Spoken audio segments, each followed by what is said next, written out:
오늘 말씀의 제목은 초막절의 생수입니다.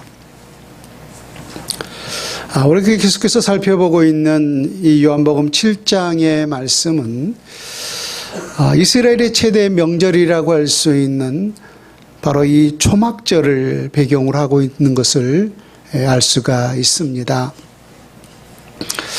그래서 성경이 기록하기를 이스라엘 모든 남자들은 반드시 이 초막절 절기를 지킬지니라 라고 율법에 명시되어 있습니다.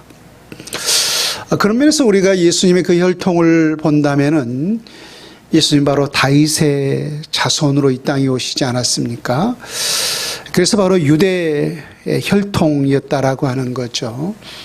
그래서 예수님 또한 바로 유대 백성 중에 한 사람이었기 때문에 바로 그 율법의 의무를 다하기 위하여서 이 초막절 절기에 맞춰서 예루살렘에 입성하셨고, 또 오늘 본문의 예루살렘 성전에서 친히 이 절기를 지키셨던 사실을 우리가 볼 수가 있습니다.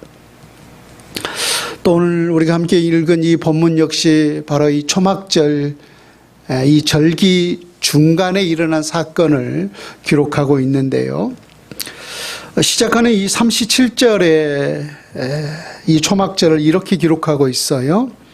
명절 끝날 곧 큰 날에 예수께서 라고 말입니다.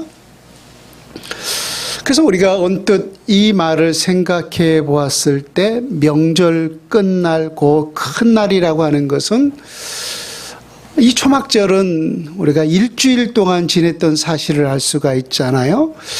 그래서 마지막 7일째가 아닌가라고 하는 그런 생각이 우리에게 들기 마련인데요. 실상은 그날과 다른 날이에요. 이 날이 과연 어떠한 날인지 우리 레위기 23장 말씀을 한번 찾아봅니다. 레위기 23장 39절에서부터 44절 이 말씀을 보게 되면은 유대인의 참으로 가장 큰 명절 중에 하나였던 이 초막절, 왜 우리 하나님께서 이 초막절을 제정하시고 또 이스라엘 백성들로 하여금 이 초막절을 지키도록 했는가? 그 이유가 무엇인가? 또 오늘 본문에 예수님께서 명절 끝날고 큰 날이라고 있는데 또 이 날은 과연 어떤 날인가? 우리가 구분해서 알 수가 있어요. 레위기 23장 39절부터 봅니다. 왜 우리 하나님께서 이 초막절을 지키라라고 했는지 그 이유가 이 내용에 지금 담겨 있어요. 너희가 토지 소산 거두기를 마치거든 일곱째 달 15째 날부터 이래 동안 여호와의 절기를 지키되 첫날에도 안식하고 여덟째 날에도 안식할 것이요. 첫날에는 너희가 아름다운 나무 실과와 종려나무 가지와 무성한 나무 가지와 신의 버들을 취하여 너희 하나님 여호와 앞에서 이래 동안 즐거워할 것이라. 너희는 매년 이래 동안 여호와께 이 절기를 지킬지니 너희 대대의 영원한 규례라. 너희는 일곱째 달에 이를 지킬지니라. 너희는 이래 동안 초막에 거주하되 이스라엘에게서 난 자는 다 초막에 거주할지니 이는 내가 이스라엘 자손을 애굽 땅에서 인도하여 내던 때에 초막에 거주하게 한 줄을 너희 대대로 알게 함이니라. 나는 너희 하나님 여호와이니라. 모세는 이와 같이 여호와의 절기를 이스라엘 자손에게 공포하였더라.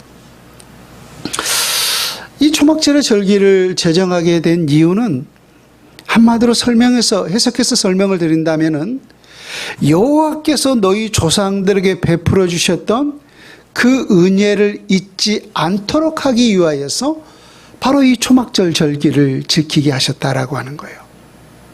그럼 좀 더 구체적으로 우리 하나님께서 이스라엘 백성들에게 베풀어 주셨던 가장 큰 은혜가 뭐예요? 바로 6월절부터 시작하고 있는 거죠.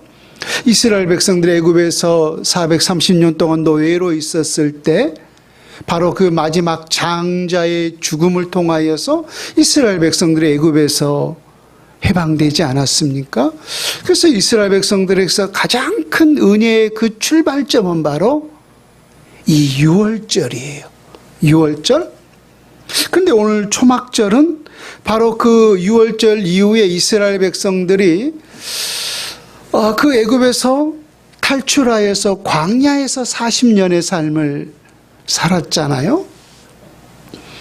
근데 그 광야에서 40년의 삶이 과연 어떠한 삶이었냐면 바로 초막에서의 삶이었던 거예요.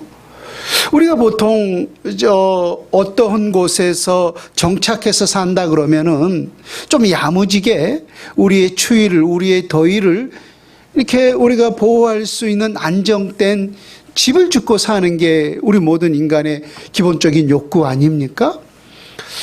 근데 광야 40년의 이스라엘 백성들의 삶이라고 하는 것은 한 곳에 정착한 삶이 아니었어요. 우리가 출애굽기, 레위기, 민수기 그 모든 삶을 보면은 어디에서 3개월, 어디에서 일주일, 어디에서 하루 이렇게 계속해서 광야 40년 동안 이스라엘 백성들은 이동하는 삶을 살았던 거예요. 그런 이동에서 계속해서 사는 삶을 살았기 때문에 그들은 어떤 한 곳에 정착하여서 살 수 있는 그런 집을 지을 수가 없었던 거예요. 그래서 간단하게 추위를 피하고 간단하게 더위를 피할 수 있는 나뭇가지 꺾어서 그냥 엉성하게 그렇게 초막을 짓고서 40년 동안 이스라엘 백성들이 살아왔던 거예요. 그럼에도 불구하고 그렇게 초막의 삶을 살았음에도 불구하고 이스라엘 백성들은 40년 동안 누가 먹이시고 누가 입히셨어요? 하나님이 먹이시고 하나님이 입히시고 그렇게 살다가 마지막에는 하나님이 약속하신 가나안 땅에 이를 수 있었던 거예요. 그래서 40년 동안 그렇게 살아왔던 초막에서의 모든 삶이 누구의 은혜였던 거예요? 하나님이 거저 베풀어 주시는 그 놀라운 은혜 때문에 40년 동안 그 삶을 그들이 살 수가 있었던 거예요. 그래서 너희 조상들에게 그 광야 40년 동안에 우리 하나님께서 베풀으셨던 그 놀라운 은혜를 너희 자손들이 결단코 잊지 말라 라고 하는 그 사실을 그의 후손들에게 깨닫도록 하기 위하여서 우리 하나님께서 이 초막절 절기를 제정하셨던 거예요. 모세를 통하여서. 그래서 이스라엘 백성들이 광야 40년 동안에 우리 하나님께서 우리 조상들에게 베풀으셨던 그 은혜를 우리가 잊지 말자. 그래서 그들 또한 나뭇가지를 꺾어서 광야에 나아가서 간단하게 초막을 짓고 그렇게 이스라엘 원력으로 7월 15일부터 22일까지 며칠 동안 7일 동안 그 초막을 짓고서 하나님께서 이렇게 우리 조상들에게 은혜를 베풀어 주셨구나. 그 은혜를 우리 또한 결단코 잊지 말자라고 되새기면서 하나님을 찬송하면서 그 초막의 절기를 지켰던 거예요. 일주일 동안. 그것이 바로 초막절의 유래가 되었던 거죠. 이것이 바로 초막절이라고 한다면은 그다음 오늘 사도 요한이 기록하고 있었던 요한복음 7장 37절에 명절 끝날 곧 큰 날이라고 있는데 또 이 날은 무슨 날인가? 우리가 언뜻 생각하면은 명절 끝날 마지막 날이니까 7째 날이 아닌가? 라고 우리가 생각하기 쉬운데요. 그 날이 아니라는 거예요. 자, 우리 계속해서 레위기 23장 36절 말씀을 한번 보세요. 아까 우리가 39절부터 보았다면은 그 앞에 36절부터 보면은 이 명절 끝날고 큰 날이 무슨 날인가? 이래 동안에 너희는 여호와께 화제를 드릴 것이요 8째 날에도 너희는 성회로 모여서 여호와께 화제를 드릴지니 이는 거룩한 대회라 너희는 어떤 노동도 하지 말지니라.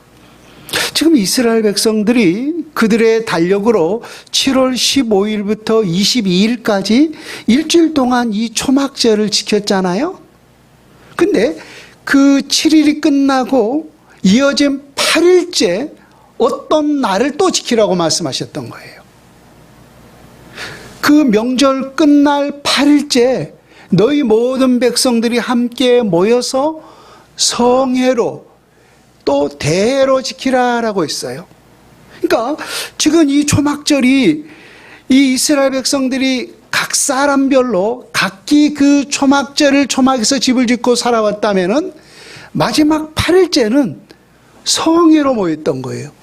대회로. 그러니까 그 초막절을 지켰던 모든 각 사람들이 그 성전에 모여서 함께, 모든 사람들이 함께 모여서 우리 하나님 앞에 요구했던 그 화제를 드리면서 그 절기를 8째 날에도 지켰던 거예요. 그러니까 8일째는 대성회였던 거예요. 대성회. 그러므로 이 초막절의 절기는 지금 어떤 날이라고 볼 수가 있어요? 초막절 절기의 이 하이라이트는 8일째라고 볼 수가 있죠. 왜? 모든 각 사람들이 함께 모여서 하나님께서 우리에게 베풀어 주시던 그 놀라운 은혜를 기억하면서 하나님을 모든 사람들이 더불어서 찬송하는 날이었기 때문에 말입니다. 그런데 우리가 그런 대회 때마다 보세요. 우리도 지금은 교회들마다 이제 부흥성회를 많이 하지 않는 그런 추세가 되고 말았습니다만은 우리가 거꾸로 조금 시간을 돌려서 한 10년, 20년 전만 해도 각 교회에서는 거의 1년에 한 번, 두 번 성회를 했어요.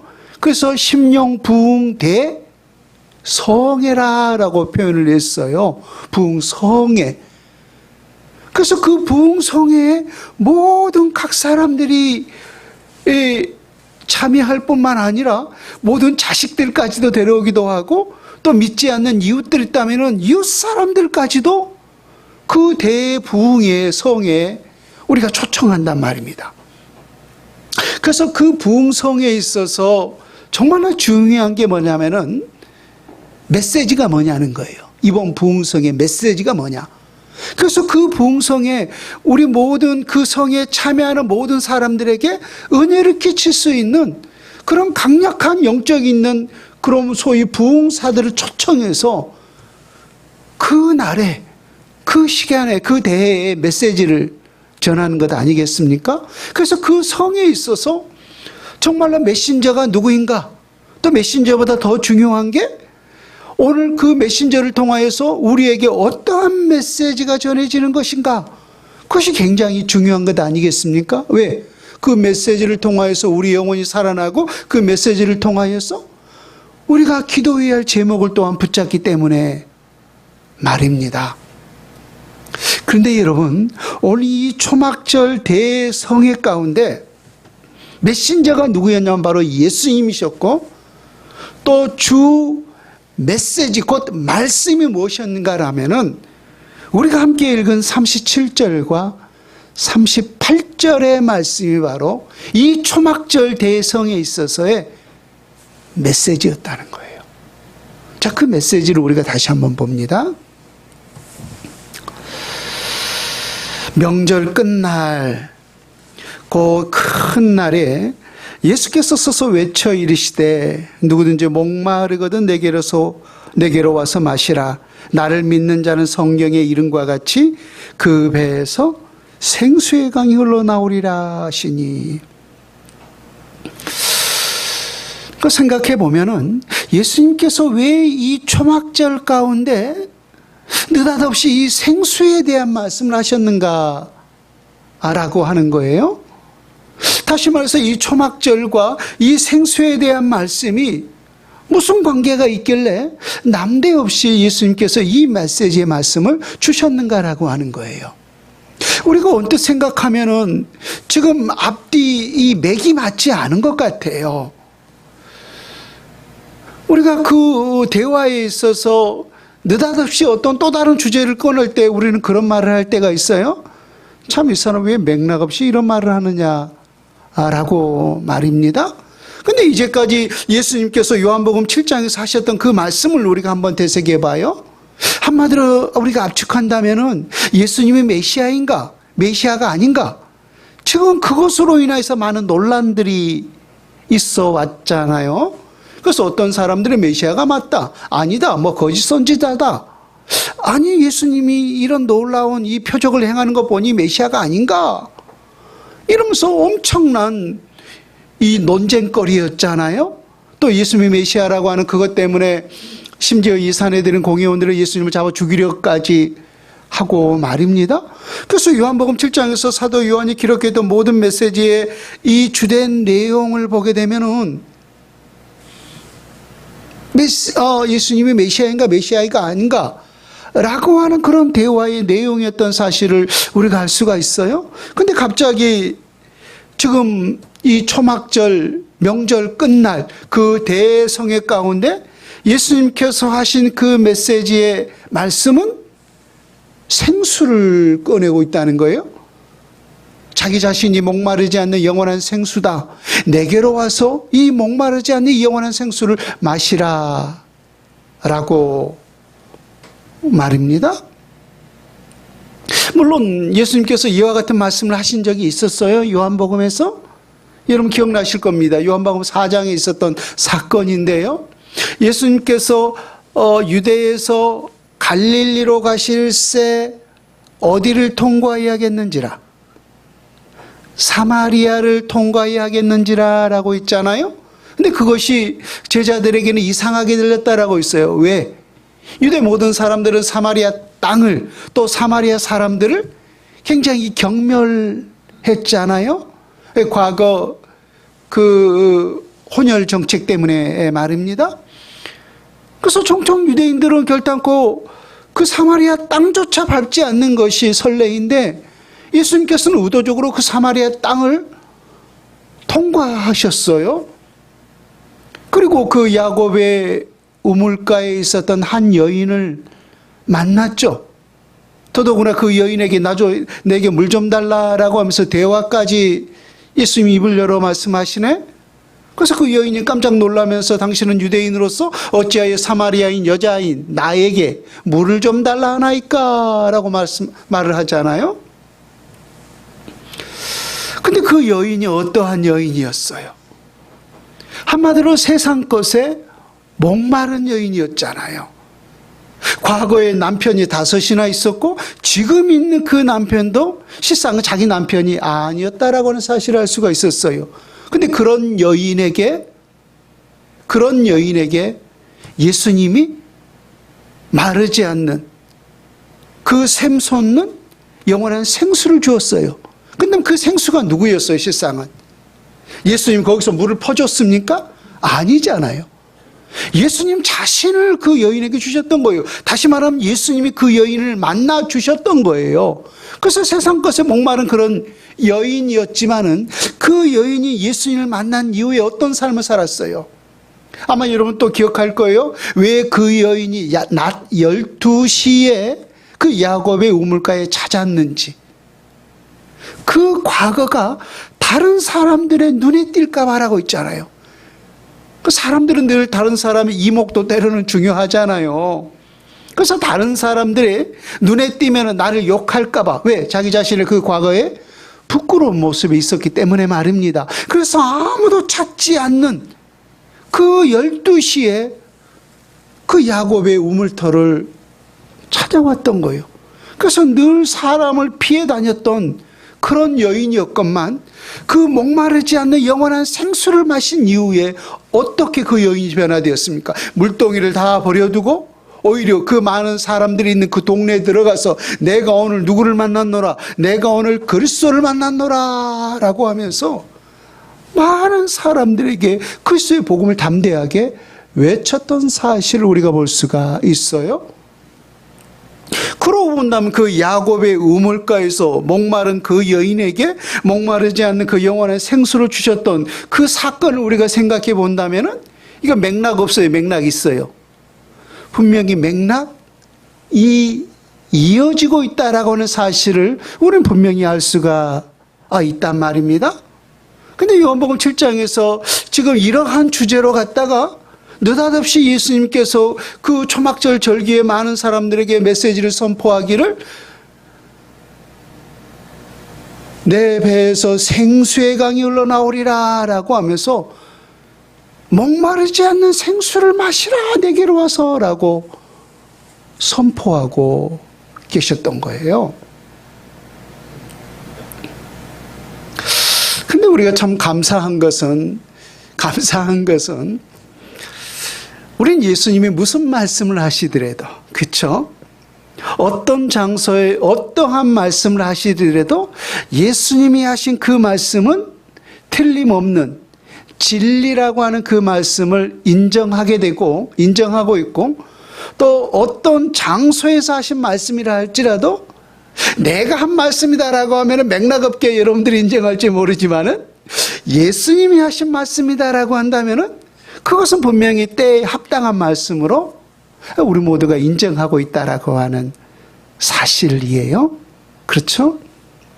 그러고 본다면 이 초막절에 이 큰 명절 마지막 그 하이라이트 시간에 예수님께서 내게로 와서 목마르지 않는 이 생수를 마셔라 라고 하신 이 말씀은 이 초막절 절기와 상관이 없는 말씀인가? 아니면은 이 초막절 절기에 있어서 그 어떤 말씀보다 가장 합당한 말씀이었는가라고 하는 거예요. 우리는 아까 믿고 듣는다 그랬죠? 예수님이 무슨 말씀을 하시든지. 그렇게 우리가 역으로 생각해 본다면은 이 초막절 절기에 이 생수에 대한 말씀은 가장 합당한 말씀이었다는 사실을 우리는 먼저 인정하고 들어간다는 거예요. 그렇다면 초막절 절기에 예수님께서 이 말씀을 하셨는가? 자, 보세요. 아까도 말했듯이 광야 40년 동안에 우리 하나님께서 그렇게 늘 이동하면서 초막에서 사는 그런 삶을 살았음에도 불구하고 그들이 굶지 않고 헤어지지 않고 또 그런 삶을 살았던 것은 하나님께서 그들을 돌봐주셨기 때문이다라고 했어요. 그래서 그런 은혜를 잊지 않도록 하기 위하여서 그의 대대로, 그의 자자손손 대대로 반드시 이 초막절 절기를 지키라 라고 했던 것이죠. 근데 여러분, 몇 주 전에 제가 이런 말씀을 드린 기억이 있어요. 초막절의 주인 되신 예수님이라고 하는 그 제목으로 설교할 때 이 초막절 절기 가운데 7일 동안 이어지는 이 절기 가운데 하나의 이스라엘 백성들이 퍼포먼스를 한다라고 했어요. 그러니까 제사장들이 실로암 연못에 가서 금 항아리에 그 물을 떠서 어디에다가 그 성전 제단에다가 부어드리는 이 행사를 7일 동안 계속해서 한다라고 했어요. 그래서 제사장들이 그 실로암 못에서 물을 떠다가 이렇게 그 성전 제단에 물을 붓는 그 행사를 할 때면은 이 나팔수들이 빰빠밤 하면서 나팔을 불었어요. 그리고 또 그 나팔에 맞춰서 이스라엘 모든 백성들은 소리를 높이면서 함성을 지르면서 하나님을 찬송하고 또 하나님을 높여드렸던 거예요. 그러니까 여러분 보세요. 그 수백만의 사람들이 그 나팔을 불면서 와 하고 찬송하고 그렇게 함께 높여드릴 때 얼마나 그 시간이 좀 웅장했겠어요. 또 그것에 함께 참여하는 사람들의 좀 뭔가 이렇게 느껴지는 그런 게 있지 않았겠습니까? 그런데 그 초막절 절기를 지키는 그 일주일 동안에 왜 그 물을 떠다가 제단에 부은 그 행사를 했는가라고 하면은 하나님께서 역시 베풀어 주신 그 은혜를 기억하기 위함이었던 거예요. 그러니까 이스라엘 백성들이 마실 물이 없어서 또 하나님을 또 모세를 원망하지 않습니까? 그때 모세가 반석을 쳐서 그 반석에서 물이 솟구침을 통하여서 이스라엘 백성들이 그 마른 목을 죽일 수 있었던 거예요. 어디에서? 반석에서 물이 솟구쳤던 거예요. 반석 속에서. 자, 그런데 우리 고린도전서 10장을 한번 찾아보세요. 사도 바울이 그 사건을 다시금 되돌리면서 그 반석이 무엇인가, 그 반석이 무엇을 의미하는가, 영적으로 바울이 성경을 통해서 우리에게 해석해 주고 있어요. 신약성경 274페이지 고린도전서 10장 1절에서 4절 말씀 제가 읽습니다. 형제들아, 나는 너희가 알지 못하기를 원하지 아니하노니 우리 조상들이 다 구름 아래 있고 바다 가운데로 지나며 모세에게 속하여 다 구름과 바다에서 세례를 받고 다 같은 신령한 음식을 먹으며 다 같은 신령한 음료를 마셨으니 이는 그들을 따르는 신령한 반석으로부터 마셨음에 그 반석은 곧 그리스도라. 지금 사도 바울이 과거 이스라엘 백성들이 반석으로부터 신령한 음료를 마셨다라고 있어요. 근데 그 반석이 곧 누구를 의미한다라고 있어요. 반석은 곧 그리스도라라고 있던 거예요. 자, 구약의 모든 사건들은 우리가 신약을 본다면 다 그림자죠. 그래서 구약의 이 모든 이 사건 하나가 다 예표적인 것들이라고 있어요. 그렇다면은 지금 이 초막절 이 모든 절기가 결국은 누구를 예표하고 누구를 기린 사건이었다는 사실을 우리가 알 수가 있어요. 우리에게 영원한 그 목마르지 않는 생수를 공급해주는 예수 그리스도로 예표한 사건이 바로 무슨 절기라는 거예요? 초막절기였다라는 사실을 우리가 역으로 추론해서 알 수가 있어요. 자, 그러면은 다시 말해서 이 초막절 절기 자체가 우리에게 목마르지 않는 그 영원한 생수를 공급해 주시는 예수 그리스도를 예표한 사건이라고 있는데, 그 초막절 절기에서 예수님께서 목마르지 않는 그 영원한 생수를 내게로 와서 마셔라 라고 하는 지금 이 말씀을 대회 가운데 선포하셨는데, 이것이 맥락 없는 말씀이에요? 아니면은 이 초막절 절기 가운데 가장 합하고 합당한 말씀이었던 거예요. 그렇죠? 초막절 절기에 맞춰서 그 절기에 가장 합당한 메시지를 지금 예수님께서 메신저로서 백성들에게 전하고 있었던 거예요.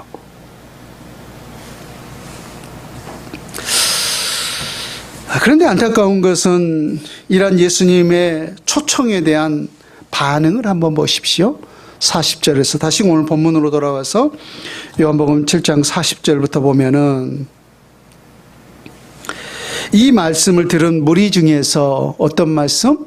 목마르지 않는 생수를 내게로 와서 마셔라 라고 하는 이 말씀을 들은 무리 중에서 어떤 사람은 이 사람이 참으로 그 선지자라 하며, 어떤 사람은 그리스도라 하며, 어떤 이들은 그리스도가 어찌 갈릴리에서 나오겠느냐? 성경이 이르기를 그리스도인은 다윗의 씨로 또 다윗이 살던 마을 베들레헴에서 나오리라 하지 아니하였느냐 하며, 예수로 말미암아 무리 중에서 쟁론이 되니 그 중에는 그를 잡고나는 자들도 있으나 손을 대는 자가 없었더라.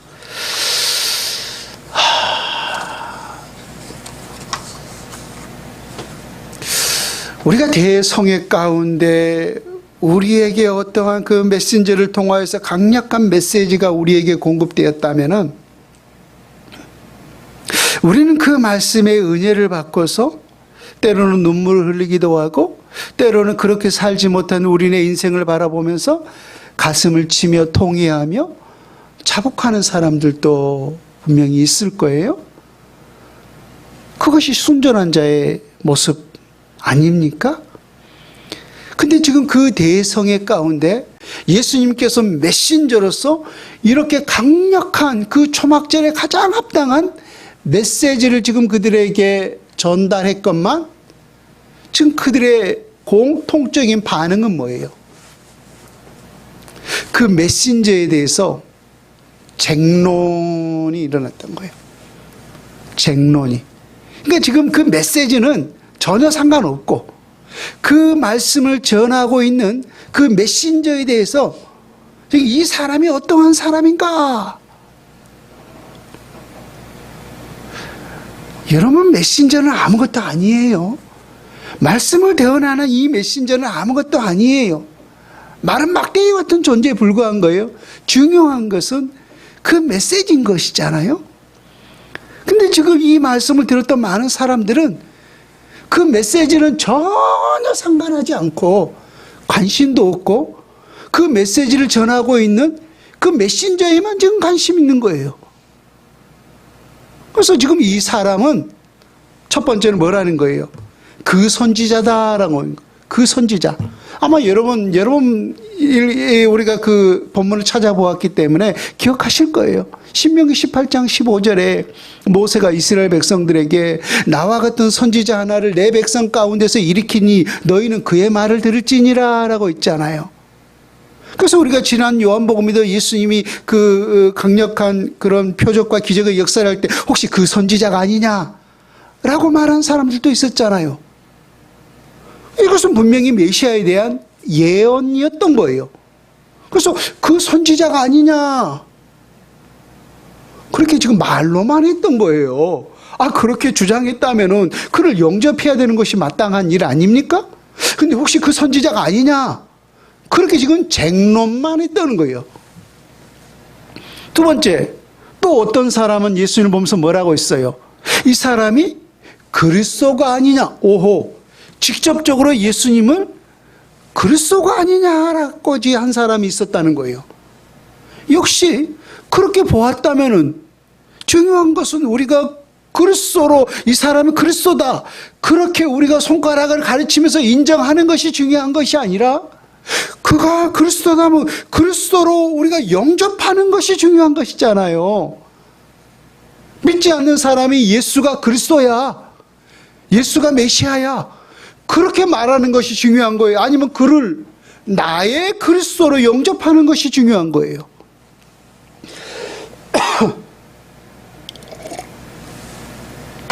근데 지금 어떤 사람은 이가 그리스도가 아니냐라고 그렇게 지금 쟁론만 하고 있었다는 거예요.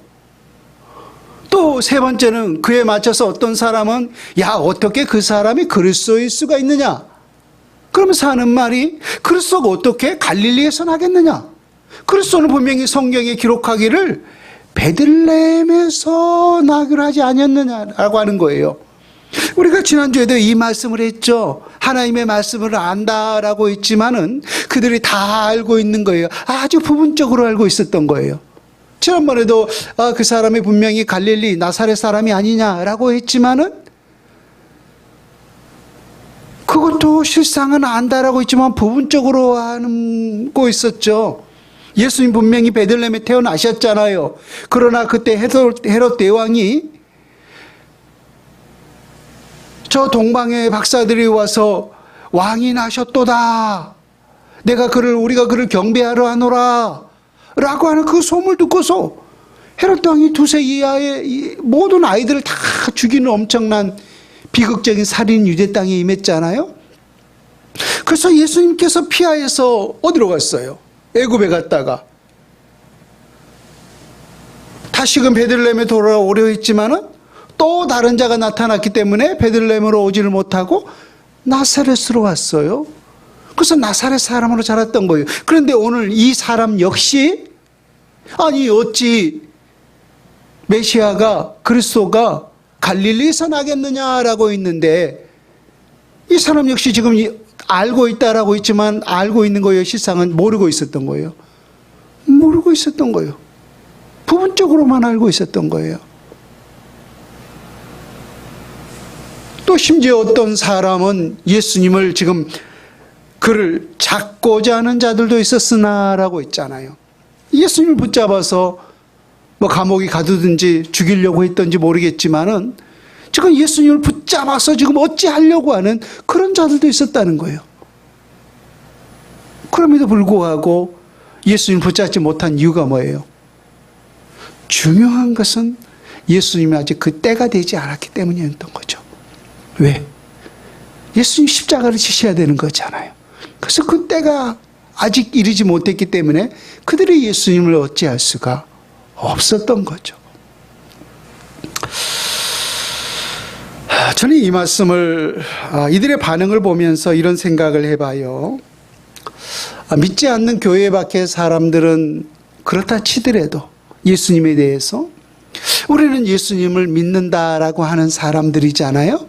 또 예수님이 우리의 구주다라고 또 고백하고 있는 사람들이란 말입니다.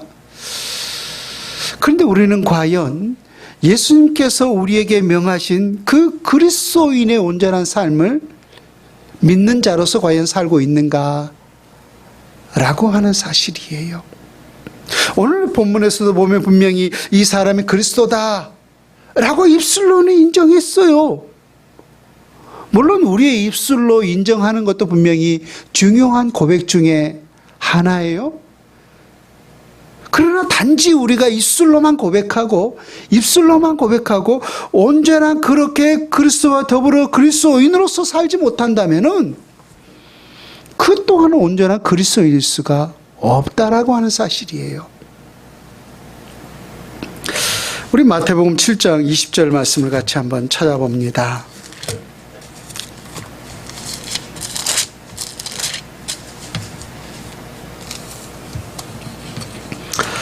마태복음 7장 20절에 이러므로 그들의 열매로 그들을 알리라. 나더러 주여 주여 하는 자마다 다 천국에 들어갈 것이 아니요 다만 하늘에 계신 내 아버지의 뜻대로 행하는 자라야 들어가리라. 그 날에 많은 사람이 나더러 이르되 주여 주여 우리가 주의 이름으로 선지자 노릇하며 주의 이름으로 귀신을 쫓아내며 주의 이름으로 많은 권능을 행하지 아니하였나이까 하리니 그때 내가 그들에게 밝히 말하되 내가 너희를 도무지 알지 못하니 불법을 행하는 자들은 내게서 떠나가라 하리라. 그러므로 누구든지 나의 이 말을 듣고 행하는 자는 그 집을 반석 위에 지은 지혜로운 사람 같으리니. 그때라고 했어요. 그때가 언제일까요? 주의 종말 때 말씀하고 있는 거죠. 그래서 분명히 어떤 사람들이 와서 지금 천국 문 앞에 있어요. 어디 들어가려고? 천국 문에 들어가려고 말입니다. 근데 너희는 아니라는 거예요, 우리 주님이. 쉽게 말하면 양은 오른편에 염소는 왼편에 가린다라고 있는데 너는 왼쪽으로 서라는 거예요. 그래서 이 사람이 예수님께 항의하는 거예요. 아, 주님, 내가 이 땅에서 주님의 이름으로 선지자 사명을 감당했습니다. 예수님의 이름으로 선지자 노래를 했습니다. 또 어떤 사람은 주님, 저는 예수님의 이름으로 귀신을 쫓아냈습니다. 또 어떤 사람은 주님, 저는 주님의 이름으로 엄청난 능력들을 엄청난 권능들을 행했습니다. 그런데 왜 제가 분명히 예수님으로 이 모든 것들을 행했는데 왜 제가 그 천국에 못 들어갑니까? 라고 항의를 한 거예요. 그때 우리 주님께서 하시는 말씀이 뭐예요? 이 불법을 행하는 자들아, 나는 너희를 도무지 알지 못하리니 라고 했어요. 그러니까 하나님의 뜻대로 행하는 삶을 그들이 살아내지를 못했다라고 하는 거예요.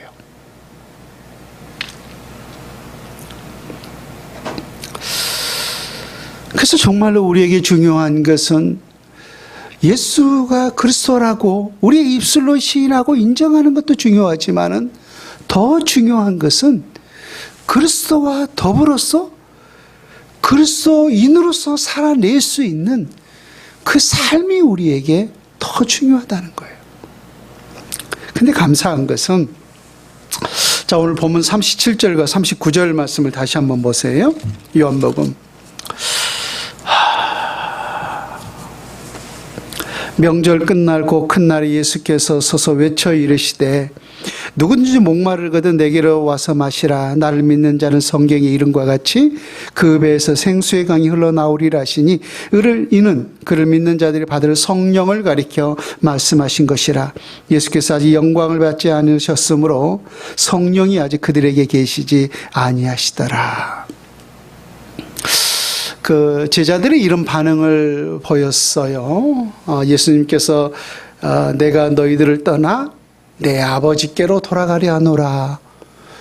그래서 그것을 알지 못했던 제자들이 이런 반응을 해요. 주님, 우리 놔두고 도대체 어디로 간단 말이십니까? 그때 예수님께서 제자들에게 하신 말씀이 뭐였어요? 내가 너희를 떠나는 것이 너희에게 유익이라 라고 했어요. 왜? 내가 너희를 떠나 내 아버지께 올라가야만이 내 아버지께서 너희들에게 누구를 보내신다라고 했어요. 성령을 너희에게 보내시리니 라고 했어요.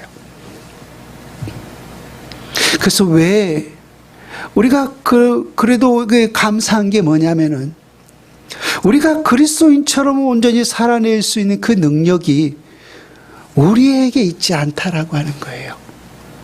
우리의 열심으로, 우리의 어떤 결단으로 우리가 그리스도인으로서 살아낼 수 있는 것이 아니에요. 저도 늘 그렇지만은 그래, 우리가 어떤 고비 때마다 또 어떤 어려움을 겪을 때마다 그래, 내가 다시는 이러지 말아야지 라고 그렇게 마음에 작정을 하고 한 적이야. 아마 예수님 믿고 뒤돌아보면 수천 번을 했을 거예요. 그런데도 불구하고 늘 그런 결심과 그런 결단이 어느새 무너져 있는 그 모습을 날마다 발견해요. 그래서 늘 저도 제 머리를 치면서 아이고, 김덕호 너는 안 돼, 자식아. 그렇게 제 자신을 자책할 때가 한두 번이 아니에요.